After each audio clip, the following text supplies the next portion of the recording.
1 Thessalonians chapter 4 verse 13 to 15. Unang Thessalonica chapter 4 verse 13 to 15.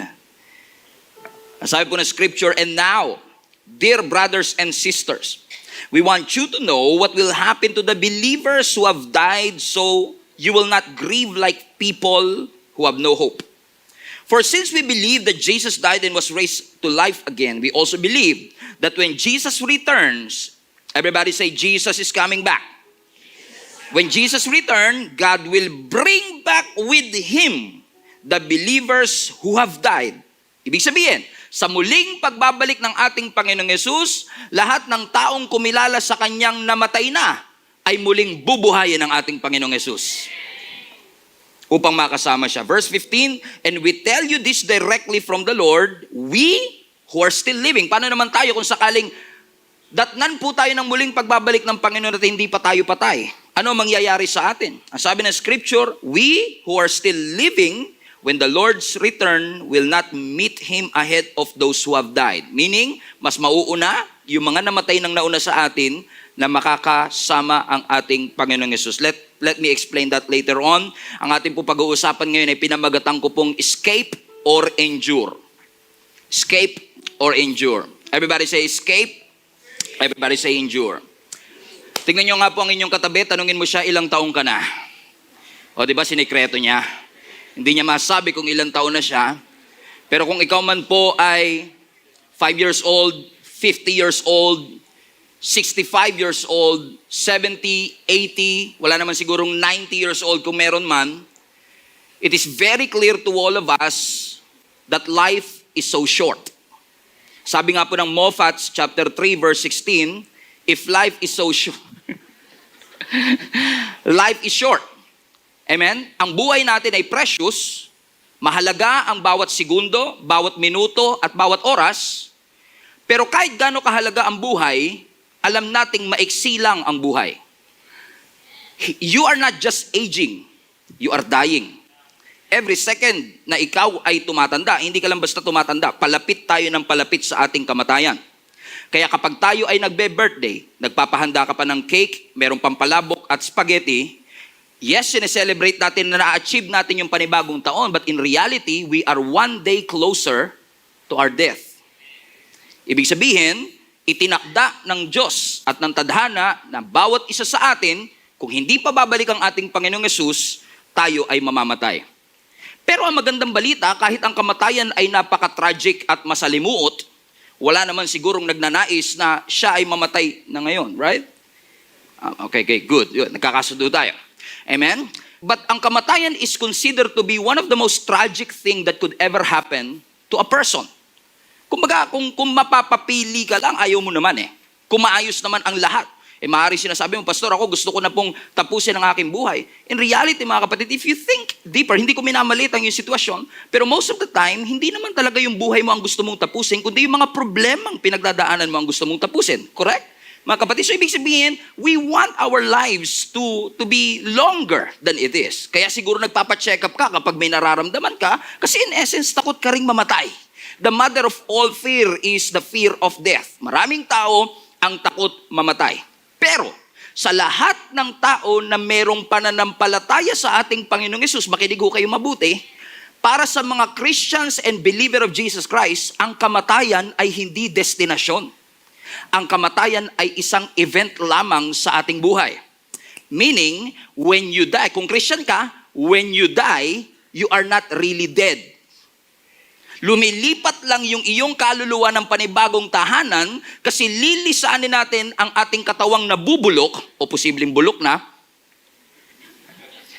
at tayo ay lilipat kasama ang ating Panginoon in eternity. When you die, let me repeat, you are not really dead. Ibig sabihin, para sa mga nananampalataya sa ating Panginoong Yesus, ang ating pagkamatay kung tayo man ay mamamatay. Kasi ano man ang mauna, katapusan ng mundo, o katapusan ng iyong mundo, ano man ang mauna, kung tayo man ay mamamatay, tayo ay magkakaroon lamang ng pansamantalang pagkakahiwa-hiwalay. Ibig sabihin, kung ikaw nilagay mo ang iyong pananampalataya sa ating Panginoong Yesus, the moment na ikaw ay bawian na ng Lord ng buhay, ikaw ay nagsisimula naman ng bagong season, yugto, kasama ang ating Panginoon. Hindi magandang pakinggan na tayo ay mamamatay. Pero, sa kabila ng lahat ng ito, nangako ang ating Panginoon na ang lahat ng taong magbibigay ng kanyang buhay kay Kristo, ay binibigyan niya ng pagkakataon na ang sabi ng scripture na binasa natin, sa kanyang muling pagbabalik, bibigyan niya tayo ng bagong buhay at ng bagong katawan. Ibig sabihin, kahit malungkot ang buhay at hindi natin alam kung hanggang saan tayo aabot, meron pa rin pag-asa na ibinigay ang ating Panginoon. The moment na ang ating Panginoong Yesus ay oo namatay pero muling nabuhay, it is our receipt, katunayan, resibo, na kung kinaya ng Diyos mapagtagumpayan ang kamatayan, ibig sabihin, yung pinaka-tragic at kinakatakutan natin, pinagtagumpayan ng Panginoon, as He is, so are we. Mapagtatagumpayan din natin. The moment you put your trust in the Lord, and the moment you commit yourself in Jesus Christ, merong pag-asa para mong nakikishare ka dun sa pangako ng Lord at yung pag-asang kanyang sinabi sa atin. Ibig sabihin, kung ikaw ay mananampalataya at naniniwala sa ating Panginoong Yesus, hindi ka lang umaasa at merong pag-asa sa kinabukasan. Meron ding pag-asa ang iyong nakaraan. Merong pag-asa ang iyong kasalukuyan at merong pag-asa ang iyong future. Do you want to go deeper? Let's go deeper. Ibig sabihin, kung ikaw ay mananampalataya ng ating Panginoong Yesus, may pag-asa sa nakaraan. Bakit? Sapagkat gaano man katindi ang iyong naging nakaraan, gaano man kalalim ang iyong naging kasalanan, anuman ang ating nakaraan, gaano man karumi ang ating pinagdaanan, mayroong pag-asa because yes, our sin is great, but our God is greater. Our sin is great, but our Savior is greater. May pag-asa sa nakaraan. May pag-asa ba sa kasalukuyan? Yes, kasi nangako ang Panginoon na anuman ang iyong pinagdadaanan, nasa mountaintop ka man or valley low, kasama mo lagi ang Panginoon. Ibig sabihin may pag-asa. Pero may isa pang pag-asa. Hindi lang sa nakaraan, hindi lang sa kasalukuyan, kundi maging sa hinaharap may pag-asa. Ano daw yon? Makinig kayo. Ang pag-asang ito ay nakaakibat sa pangako ng Diyos na sa kanyang muling pagbabalik, kung ikaw man ay bawian na ng buhay bago dumating si Jesus, ikaw ay kanyang muling bubuhayin. Praise the Lord. Hindi kayo naniniwala, di ba? Kaya pala, okay. So kung ganun pala, basta ikaw pala may faith kay Lord, yung pagkamatay mo ay temporary lang, ibig sabihin, kapag may namatayan pala ako ng mga kamag-anak o ng aking mahal sa buhay, pero sila'y kumilala naman kay Kristo, para ko na rin sinabing, pansamantala lang silang umalis, pero magkikita din kami. Okay, patunayan natin yan. Ang sabi ng 1 Thessalonians chapter 4 verse 13, Tagalog para si Bir. Okay? Mga kapatid, napansin niyo ang init sa labas, no? Parang may pre-trial yung impyerno. Okay? Gusto niyo ba mapunta sa impyerno? Okay. 1 Thessalonica chapter 4 verse 13. Ayaw natin, syempre, kayo naman. Mga kapatid, nais naming malaman nyo ang katotohanan tungkol sa mga namatay na upang hindi kayo magdalamhati katulad ng mga taong walang pag-asa. Look at this. Sinasabi ni Apostle Paul, gusto ko malaman nyo ang katotohanan. Kung magdadalamhati man kayo, huwag kayong magdalamhati na walang pag-asa. Kung ang inyong mga mahal sa buhay ay kumilala sa ating Panginoon, ano sinasabi ng Lord? Hindi nyo alam kung ano mangyayari sa kinabukasan. Ang buhay nyo parang usok lang. Sandaling lumilitaw, sandaling nawawala. Pero, verse 14, dahil naniniwala tayong si Jesus ay namatay at muling nabuhay, naniniwala din tayong bubuhayin ng Diyos upang isama kay Jesus ang lahat ng mga namatay na sumasampalataya sa Kanya. Wow! Hallelujah! Ibig sabihin, kung ikaw ay believer ni Jesus Christ and you died, may pag-asang ikaw ay mabubuhay na maguli. Context. Ang konteksto ng 1 Thessalonians is this. Nagpapanik na yung early church at this point kasi unti-unti nang namamatay yung mga kasamahan nila. Sabi nila, teka, di ba aantayin pa natin ang pagbabalik ng Panginoon? Ba't namamatay na kayo? Kala naman nila, kontrolado nila yon, di ba? Ba't kayo namamatay? Sabi ni Apostle Paul, ba't kayo nagpapanik? Huwag kayo magpanik. Kung sila man ay kuhanin ng Panginoon, magkikita pa rin kayo. Sapagkat sa muling pagbabalik ng ating Panginoon, sila ay bibigyan ng bagong buhay. Ibig sabihin, may promise of an afterlife. Kasama ng ating Panginoong Yesus. But the moment that you have died, kung ikaw ay believer, we are going to meet them again. Now, alam ko hindi lahat nag-amen. Alam kong may iba sa inyong hesitant because it takes a lot of faith to believe. It takes a lot of faith to believe that when you die, God will raise you up from the dead. Kailangan mo ng matinding pananampalataya para maniwala na tayo ay bubuhayin ng Diyos upang isama sa Kanya. Amen. Do you believe now? Amen. Paano naman, Pastor? Kung dumating si Jesus, pero buhay pa ako. Yan, maganda yan. Okay? Ano ang sabi ng 1 Thessalonians chapter 4, verse 16? Sa pagdating ng ating Panginoong Jesus, for the Lord Himself will come down from heaven with a commanding shout, with the voice of the archangel, and with the trumpet call of God. First, the believers who have died will rise from the graves. Ano daw unang mangyayari? Yung mga namatay na Christian, yun ang unang mabubuhay. Tingin nyo bakit? Bakit yung namatay ang unang mabubuhay? Alam niyo kung bakit? Kasi sila yung mas malayo. Kasi 6 feet under, di ba? Mas malalim hukay nila. O, mas malayo eh. I got you there. Okay. Okay, so sabi, first, ang mga believers na namatay, sila ang mabubuhay na maguli. Verse 17, and then, pagkatapos sila mabuhay na maguli, together with them, yung mga nabuhay na yon, kasama tayo, kung buhay pa tayo, we who are still alive and remain on earth will be caught up in the clouds to meet the Lord in the air, and then we will be with the Lord forever. Now, ang we will be caught up po is our word right now for the word rapture. We are going to talk about rapture and tribulation right now. Are you ready?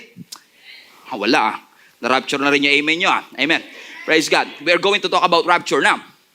Yung salitang we will be caught up is from, doon natin kinuha yung salitang rapture. Maraming mga pastors right now, I'm sorry, hindi naman pastors. Maraming mga tao ngayon nagsasabi, Pastor, wala naman yung rapture na yan sa Bible eh. Well, depende yan sa translation na binabasa mo. Kasi kung binabasa mong translation is Latin, nakalagay doon that we will be rapturis. Kung tayo'y buhay pa, we will be rapturis. Okay, let me just break it down again. Pagbalik ni Jesus Christ, yung mga patay mauunang buhayin basta kumilala kay Kristo. Klaro? At pagkatapos lahat ng mga kamag-anak natin kumilala kay Kristo, kung buhay pa tayo, makakasama natin sila kasi tayo ay irarapturis. Ang salitang rapturis, doon natin kinuha yung salitang rapture. Nang ibig sabihin ng rapturis is to snatch away.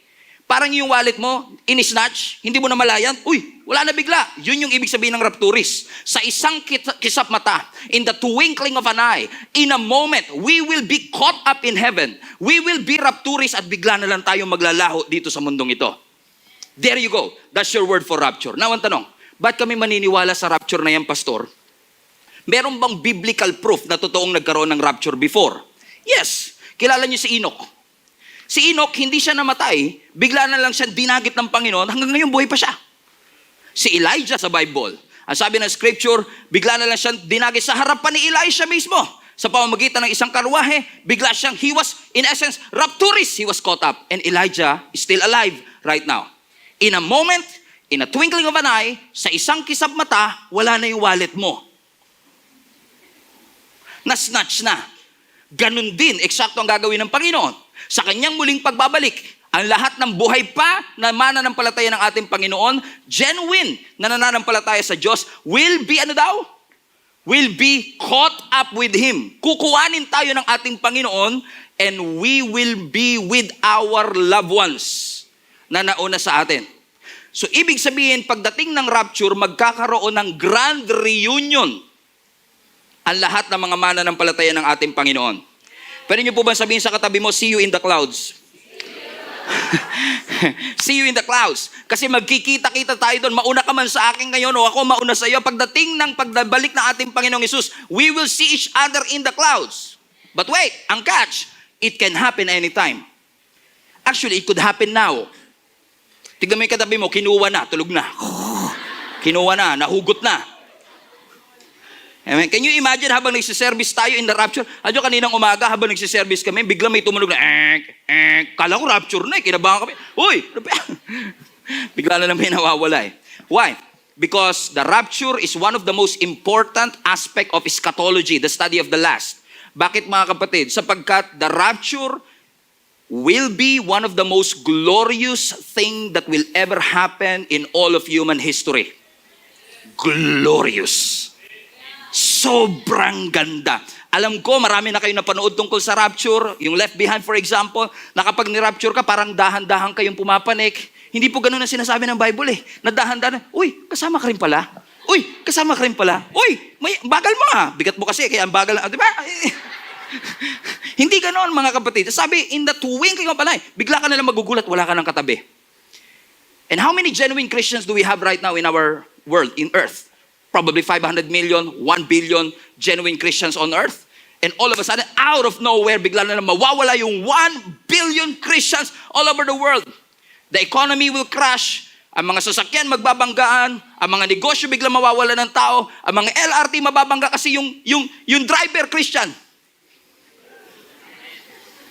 Amen? Because we will just be caught up in heaven. Glorious. But at the same time, the most horrific thing that could happen in all of our history. Kasi kung may mapupunta kasama kay Lord, merong maiiwan. Kung merong madadagit, merong maiiwan. At ang rapture, global. Kahit saang parte ka ng mundo, sa pagdating ng ating Panginoong Yesus, ready or not, naliligo ka man o kumakain, hindi natin mape-preempt at mapopos ang rapture.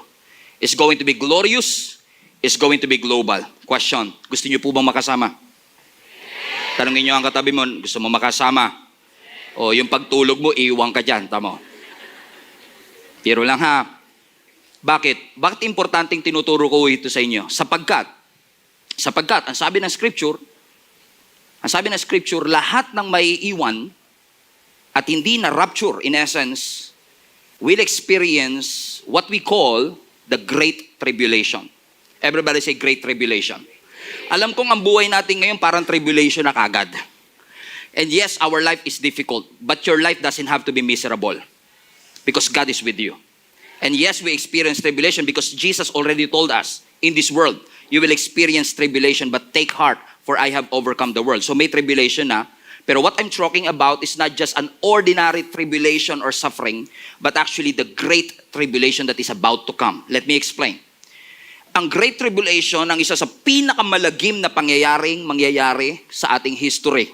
It is a future event. Ibig sabihin, hindi pa siya nangyayari. But by faith, we believe that what Jesus have said is going to be true. Correct? Bakit nakakatakot? Bakit malagim ang tribulation? Sapagkat, sa panahon ng tribulation, ibubuhos ng Diyos ang kanyang galit sa lahat ng taong may iwan dito. Para magkaroon kayo ng context, kaya ibubuhos ng Lord ang kanyang galit sapagkat sa loob ng panahon ng Great Tribulation, maghahari ang Antichrist. Pamilyar kayo sa Antichrist? 666, the beast. Dito natin kinuha yung paghahari ng the beast sa loob ng Great Tribulation. Gaano katagal itong Great Tribulation? Ang Great Tribulation na ito will go to 7 years. As Daniel prophesied in Daniel chapter 9 verse 27.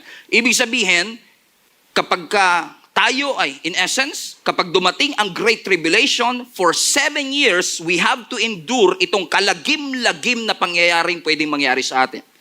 Wala lang tayong time para banggitin ang lahat ng mga verses, isummarize ko na lang sa inyo, pero based sa mga scriptural references, pagdating ng tribulation, magkakaroon ng celestial disturbance. At dahil may celestial disturbance na di-disturb ang planeta, ang universe, meron tayong mga natural disasters, ang mga salot ay tuloy-tuloy at terrible na mangyayari sa atin, and moral corruption will reach its fullness. Bakit? Sapagkat sa loob ng 7 taon na ito ng tribulation, hindi tayong mga Kristiyano ang nanditong maghahari, kundi maghahari ang Antikristo o Antichrist. Now listen to me. Alam ko ngayon pa lang may mga Antichrist na. Kasi ang issue ng mundo ngayon hindi anti-God. Karamihan ng tao, they believe in God. So it's not about the issue of anti-God. They believe in God, but they are anti-Christ. Klaro? So maraming anti-Christ, pero may darating na the anti-Christ. Yung pre-prophesy sa Revelation 13. Maraming haka-haka ang tao. Kung sino ba itong anti-Christ na ito? Sabi nila si Oprah. Sabi nila si Barack Obama. Sabi nila si Bill Clinton. Sabi nila kung sino-sino, sinabi na rin nilang si Stephen Prado daw. Maniniwala ba kayo? Papakita ko sa inyo yung pruweba. Sinabihan talaga ako daw ang Antichrist. Medyo parang na-flattered niya ako eh. Sabi, biruin mo ilang libong taong pinag-alaran ng mga Bible scholars, ako lang pala yun. Amen? Sino itong Antichrist nito? Base sa description ng Biblia, itong Antichrist nito ay bigla na lang lalabas na magiging opposition ng ating Panginoon at laban po siya sa lahat ng mga follower ng ating Panginoong Hesus. Sino sa inyo follower ni Jesus? Ibig sabihin, kalaban natin itong Antichrist na to. Ang taong ito will be lawless. I know and I acknowledge that there are some people na hindi naniniwala na ang Antichrist ay tao o isang tao, kundi isang grupo probably. But since there is a very specific part of the verse in Revelation 13 that there is going to be a man, so I strongly believe that this is going to be a one person na tinatawag nilang Antichrist o false Messiah. Ang sabi ng scripture, itong Antichrist na ito, maraming madadayang mga tao, malilin lang sapagkat siya ay magiging, alam niyo yung muka, harmless, pero ang kulo nasa loob. Parang ganun yung Antichrist. Ang sabi ng Bible, siya daw ay tataguri ang man of peace. Man of peace, na naghatid ng kapayapaan. I believe, naniniwala ho mga kapatid na itong Antichrist nito, kung hindi man manggagaling sa Middle East, pupunta ng Middle East at maghahatid ng kapayapaan sa Middle East.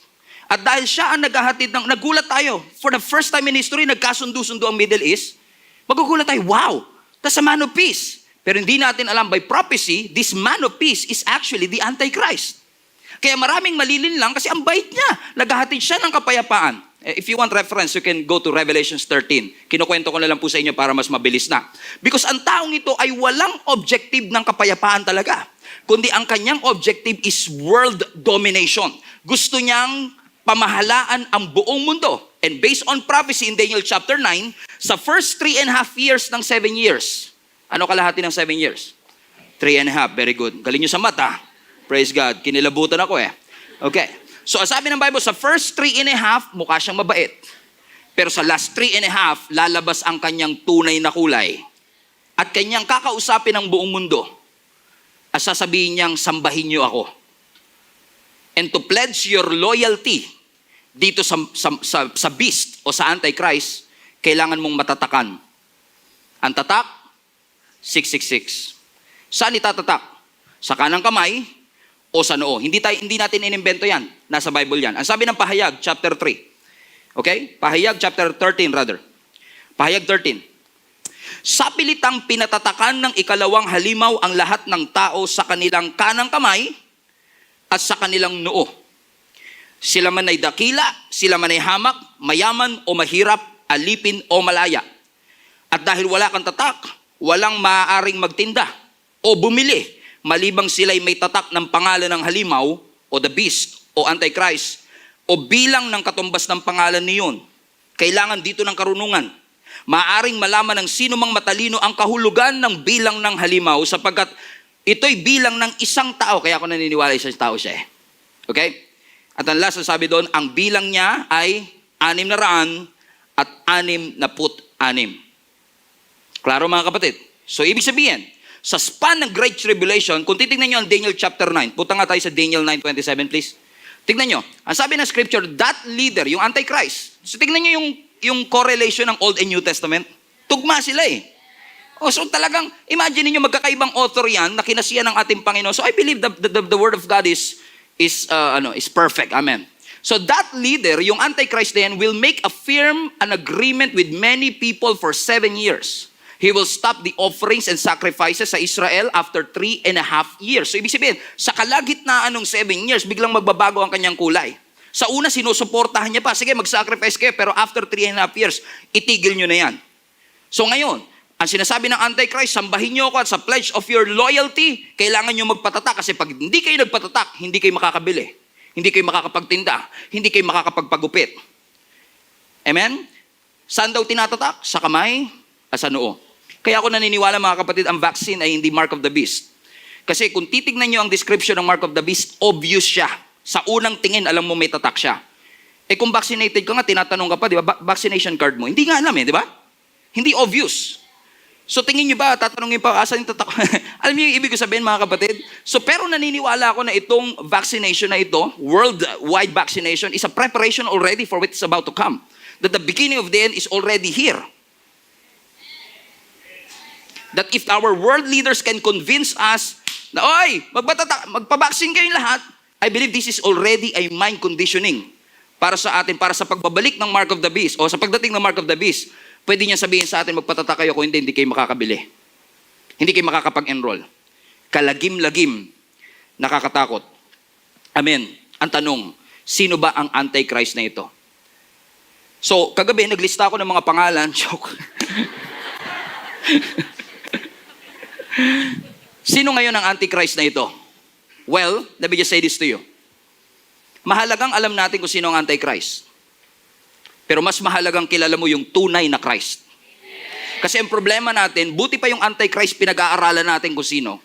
Pero yung tunay na Christ, wala tayong interest na pag-aralan. Make sense? Amen? What I'm trying to make you understand right now is that kahit anong banal mo, hindi mo mapipigilan tong prophecy, darating to. It will come. Amen? Kaya nga sinasabi ng ating Panginoong Hesus, napaka-blessed nating mga Christians kasi meron tayong heads up. Meron tayong sneak peek of what's about to come. There are a lot of prophecies, at least 400 prophecies pertaining to the Jesus Christ as our Messiah. And yet, for hundreds of prophecies, tinugma lahat ng ating Panginoon.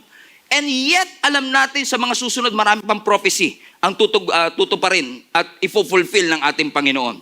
So my suggestion to you mga kapatid, maging handa tayo, pero hindi natin kailangan ibuhos ang ating buong buhay kakaalam kung sino ang Antichrist. Ikaw ba ang Antichrist? Ang bait mo Man of peace, Antichrist ka.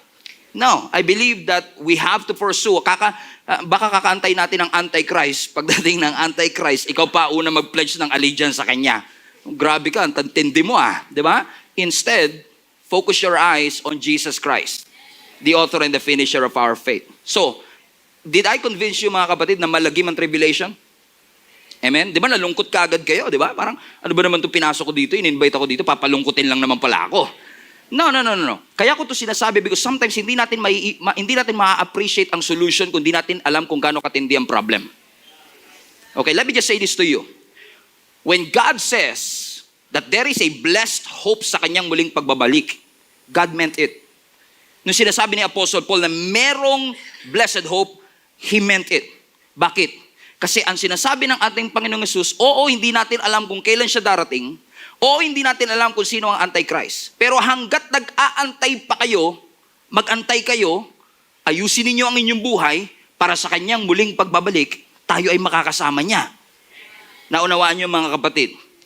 At habang tayo ay nag-aantay dito sa blessed hope, ang tawag ni Apostle dito ay blessed hope. Pero tignan niyo po ninyo itong Titus chapter 2 verse 11 to 13.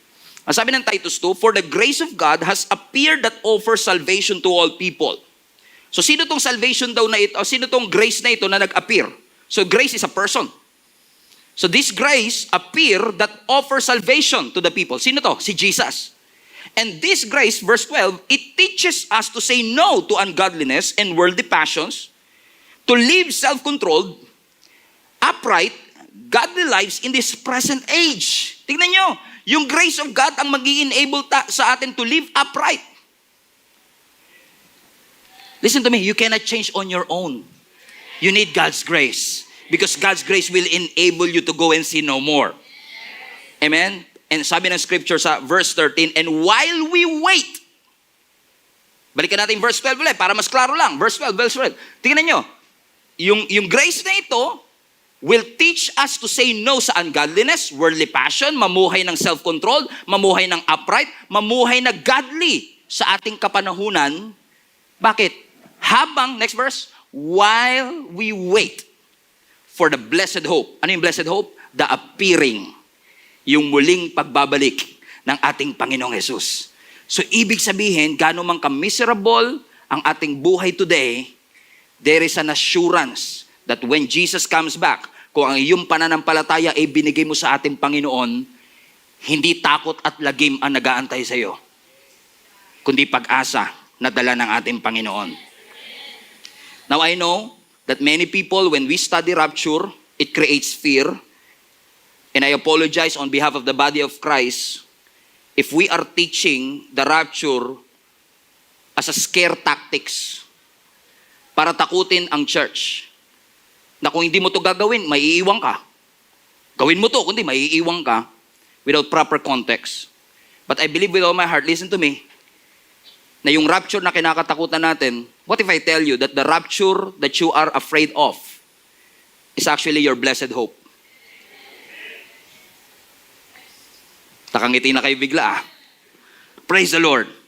Alam kong kontrobersyal, pero naniniwala ako that this is our blessed hope. Let me explain.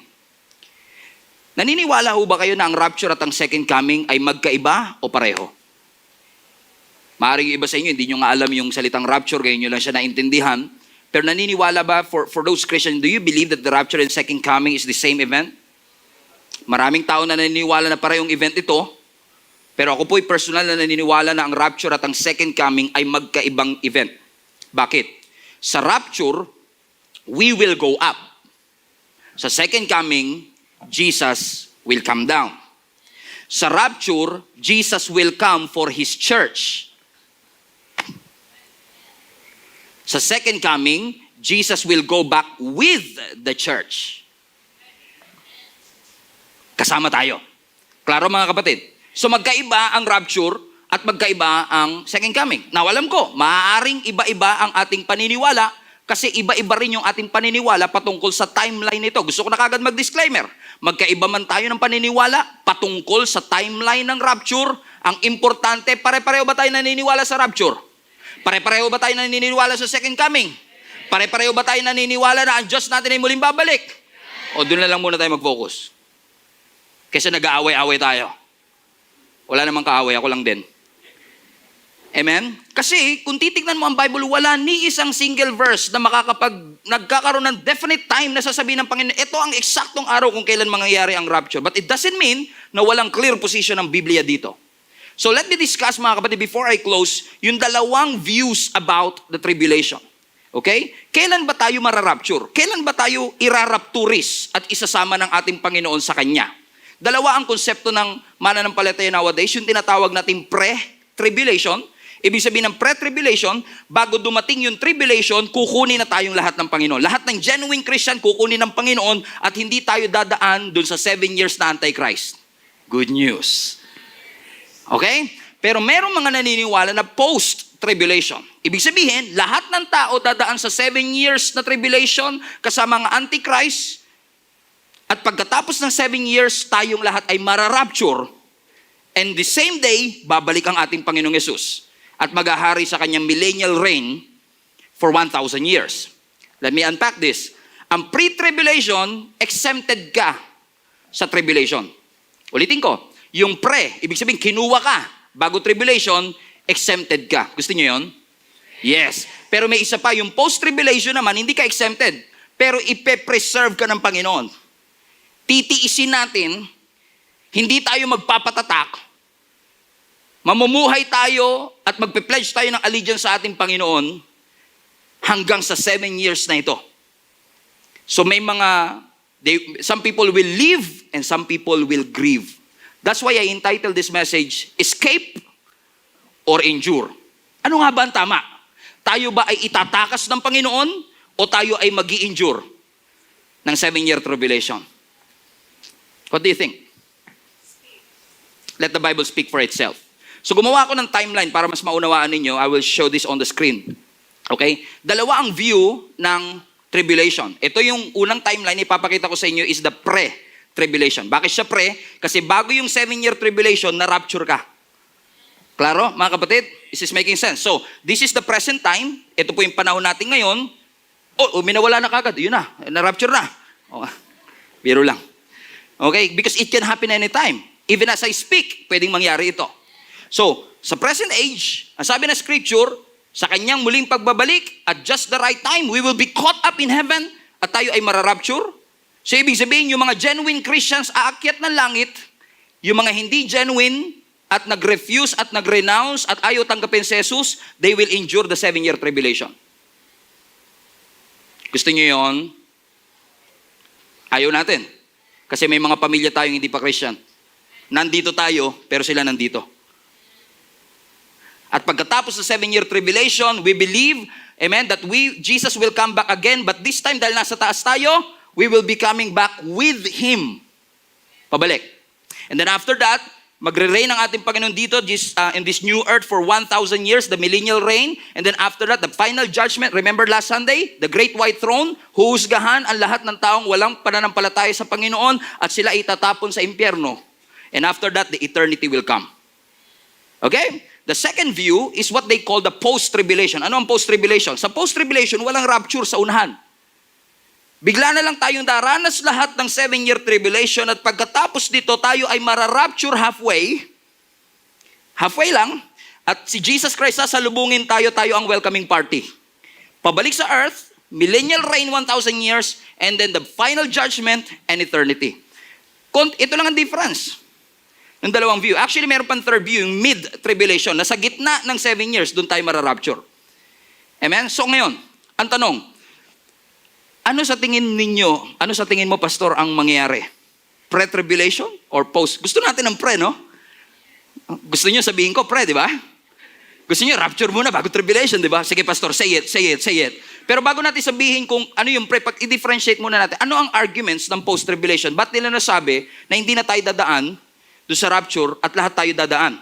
Ang unang argument, mga kapatid, ay makikita ho natin sa 1 Thessalonians chapter 4, kung saan doon sa part, mga kapatid, na ang sabi ng Panginoon is, tayo ay bubuhayin muli and we will meet Him in the clouds. Ang meet po dito, sabi ng mga naniniwala sa post-tribulation, ang meet na ito, yung pakikipagkita natin sa ating Panginoong Yesus na ito, is actually our welcoming party to Him. So that's the first argument. So walang rapture, automatic tayo dadaan. So ibig sabihin, posibleng ngayon nasa 7-year tribulation na tayo. Which I doubt it. Na nasa 7-year tribulation tayo. Okay? Pangalawang argument nila sa Matthew 24, kung saan sinabi sa Matthew 24, ang mananatiling tapat hanggang wakas, siya ang maliligtas. Makes sense, actually. Kasi posible nga naman na pagtitiisan natin yung 7-year tribulation, pero yung mananatiling tapat, walang tatak, walang pledge of allegiance sa Antichrist, yun ang mga maliligtas at makakasama ng ating Panginoon. Amen? So,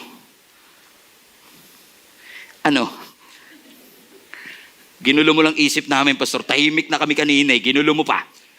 So let me just say this to you. Si Pastor Stephen ay naniniwala. Now listen, hindi pareho ang ating paniniwala, it doesn't mean kailangan natin mag-away-away, correct? Mahal pa rin natin ang isa't isa. Pinakita ko sa inyo yung dalawang timeline para kayo ang mamili, kayo ang mag-research for yourself. But based on hindi ako papayag na sinabi ko lang sa inyo pero hindi nyo maririnig yung side ko kasi it will create more confusion. Okay? So si Pastor Stephen, ano ang kanyang pinaniniwalaan? Are you ready? Naniniwala po ako sa concept ng pre-tribulation. Na bago tayo, na hindi dadaan ang mga tunay na Christian sa 7-year tribulation. I know na yung ibang kanilang paniniwala. Pero kung ganun ang sinasabi mo, ano mangyayari, Pastor? Balik natin sa pre-tribulation para mas ma-explain ko sa inyo. Base po sa aking pag-aaral at base po sa aking paniniwala is that sa present age, tayo pong lahat ay mararapture at since tayo ay nasa heaven, dito mangyayari yung tinatawag nating judgment seat of Christ, the Bema seat. Last week, the recognition day para sa lahat ng Christian. So, recognition day, damnation day.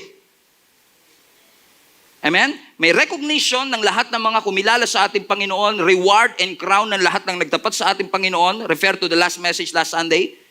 And then after that, amen, while it is happening, the 7-year tribulation is happening. May mga Christians na posibleng maiiwan dito. At posibleng merong maging Christian. Kasi ang sabi ng scripture, merong lalabas na 144,000 evangelists from Israel. Na mag-i-evangelize kasi maniniwala na sila finally sa Messiah and they will continue to spread the gospel. So may makakakilala at yun yung makakasama sa second coming. So ibig sabihin, tayo na nasa taas will come back based on what I believe. Bababa tayo kasama ng ating Panginoong Hesus at tayo'y makakasama ng Diyos sa kanyang millennial reign hanggang doon sa eternity. Amen?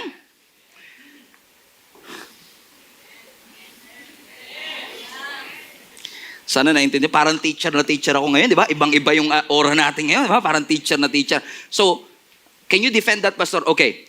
Based on the Bible verses that I've heard, Ito po ang aking mga arguments ko bakit ako naniniwalang pre-tribulation. Number one, kaya ako naniniwalang pre-tribulation because kung babasahin nyo ang Book of Revelations, basahin nyo ang Book of Revelation, 22 chapters yan. Sa first 3 chapters, laging nababanggit ang church. Pero sa 4 to 22, walang nabanggit na kahit isang salita na church. Alam niyo kung bakit? Wala na tayo. Nandun na tayo sa taas. Dinidetailed sa Revelation yung mangyayari dun sa end times. Pero mapapansin nyo, from Revelations 4 up to 22, wala nang banggit ng salitang church. Which I believe the reason kung bakit tayo ay caught up na. Tayo ay kasama na ng ating Panginoon in heaven. Argument number 2, kaya ako naniniwala sa pre-tribulation, kasi kung mapapansin ninyo, every time na ang Diyos ay magbubuhos ng kanyang galit, kay Lot, naalala niyo si Lot? Bago ng Lord binuhos ang kanyang galit, niligtas muna niya si Lot. Si Noah, bago ng Lord binuhos ang great flood, niligtas muna niya si Noah. Hindi sa lahat ng pagkakataong ganito. Pero naniniwala ako mga kapatid na itong great tribulation, the outpouring of God's wrath, yung kanyang simbahan ay kanyang ililigtas at i-deliver upang hindi tayo dumaan dito. Amen? Is there any proof, Pastor? Look at this verse. For your reference lang. 1 Thessalonians chapter 1, verse 10. Tignan niyo po itong 1 Thessalonians 1. Sabi po dito, and to wait for His Son from heaven, everybody read this with me, whom He raised from the dead, Jesus, who rescues us from the coming wrath. He rescues us from. Hindi sinabing He sustained you through the coming wrath. Hindi sinabing He will keep you during that coming wrath. Ang sabi, He will keep you. Ibig sabihin, iiiwas ka niya sa darating na outpouring na galit. Revelation chapter 3 verse 10. Since you have kept my command and endure patiently. By the way, sa mga nagtatanong sinong qualified sa rapture, naniniwala ko itong qualification. Ako lang to ha. Naniniwala ko ito ang qualification. Since you have kept my commandment and endure patiently. Ang sinasabi ng Panginoon dito in essence sa context ng Revelations 3, dahil kayo ay nagtapat, sumunod sa aking utos. Which I believe this is a proof of a genuine Christian. Yung sumusunod sa kanyang kautusan and is keeping our word. Correct? At dahil sinunod nyo ang aking utos, I will also keep you from the hour of the trial that is going to come to the whole world to test the inhabitants of the earth. Make sense? Diba? He will keep you from. Iiiwas ka niya sa trial. 1 Thessalonians chapter 1 verse 10. Mas marami ako nakitang verses that will justify pre-tribulation kesa sa post. 1 Thessalonians chapter 1 verse 10. And they speak of how you are looking forward to the coming of God's Son from heaven, Jesus, whom God raised from the dead. He is the one who has rescued us from. Nababasa niyo po ba yung nababasa ko? Yes. Another verse, 1 Thessalonians chapter 5 verse 9. 1 Thessalonians 5:9. For God did not appoint us to wrath, but to obtain soteria, salvation, through our Lord Jesus Christ. In essence, God will deliver us, save us from the coming wrath, which I believe in the post-tribulation. Pre-tribulation rather. In fact, kung papairalin ko naman ang aking logical explanation, paki-flush nga po uli ang post-tribulation timeline, yung post. Kung papairalin ko ang aking logical thinking, kung talagang post po, and I don't mean this to insult anybody, again, pwede pong magbago yung aking stand ngayon in the future. Pwedeng mangyari. But based on what I've been learning sa Lord ngayon, I believe in the pre-tribulation. Again, kung talagang post-tribulation, paano natin malalaman na nagsisimula na yung 7-year tribulation? Kasi sa pre-tribulation, once na nag-rapture, alam mo, start na yung 7 years. Pero dito, walang clue kung kailan siya magsisimula. Amen? So, for me, logically, I think, parang mas okay sa akin. Hindi dahil gusto kong maligtas muna ako bago ko dumaan sa tribulation, but it makes sense to me that God's love will enable us to be saved and delivered from the coming wrath of our God. Aren't you grateful, mga kapatid, sa Diyos natin na buhay, that when we meet our bridegroom, He's going to save us and rapturous us sa harapan ng ating Panginoon. And as I close this, mga kapatid, when I say that this rapture is going to be glorious, alam niyo kung bakit? Kasi hindi lang tayo biglang kukuhanin ng Panginoon. Merong regalo ang Panginoon sa bawat isa sa atin. Gusto niyo po ba ng regalo? Gusto niyo po ba ng sekreto? Alam niyo, si Apostle Paul, binigyan niya tayo ng secret. So, okay, may ngaya. Sekreto lang natin to. Okay? 1 Corinthians 15. 1 Corinthians 15, 51 to 53. But let me reveal to you a wonderful secret.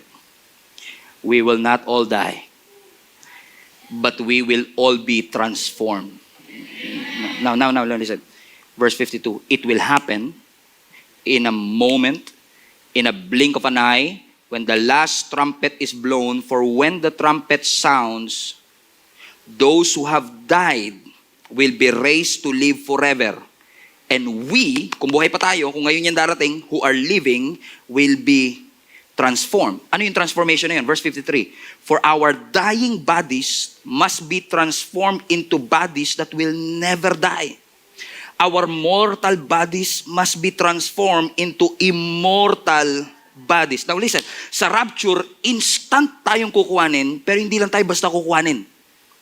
Yung katawan mo, papalitan ng Diyos ng bagong katawan. Listen. So hindi lang pala siya rapture day, transformation day, metamorphosis day. Nasabi ng scripture, yung katawan nating nabubulok, o posibleng bulok na, yung katawan nating nabubulok ay papalitan ng Diyos ng isang katawang hindi nabubulok. Ang tawag ng Bible dito is glorified body. Yung perishable, magiging imperishable. Ibig sabihin kung imperishable siya, hindi ka na magkakasakit dito sa katawan na to. At lahat ng mga imperfections, wala nang bilbil. Wala nang wrinkles, wala nang tigyawat. Hallelujah! Praise the Lord!